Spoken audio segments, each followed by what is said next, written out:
السلام عليكم. أعوذ بالله من الشيطان الرجيم. بسم الله الرحمن الرحيم. والصلاة والسلام على رسولنا محمد سيد الأولين والآخرين. مدد يا رسول، مدد يا سادة أصحاب، مدد يا مشايخنا. دستور وما شاء الله فاز داس محمد المدد. طريقتنا الصحبة والخير في الجميع. بسم الله الرحمن الرحيم. فعال لما يريد Celle Celaluhu, Allah Azze ve Celle'nin istediğini yapan, istediği şey olan Allah Azze ve Celle'dir. Şair gören Mevlam neyler, neylese güzel eyler. Seyredin diyor. Şimdiki vaziyet böyle. İnsan dünya yıkılıyor, ediyor falan. Her şey Allah'ın takdiriyle, Allah'ın emriyle oluyor. Senin elinden bir şey, bizim hiç kimsenin elinden bir şey gelmez. İstediğini yapıyor. Faaldir. Yani aşırı derecede yapan, yani öyle her şey çok aşırı istediği gibi olan Allah Azze ve Celle'dir.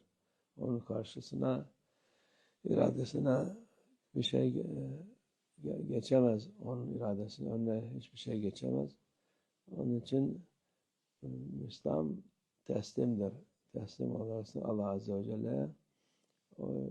Fazla düşünüp de ne yapayım, ne edeceğim diye olacağı şey oluyor. Allah Azze ve Celle dedi. Onun için onunla olun. Allah Azze ve Celle'yle beraber olalım ki o bize merhamet etsin, ihsan etsin.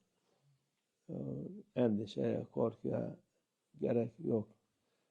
O Erhamur Rahimin, o rahmet veren en rahmetlisidir. Ondan merhametli yok. İnsanoğlu ne kadar şey olsa merhamet Allah Azze ve Celle'nin kendisinin iradesidir.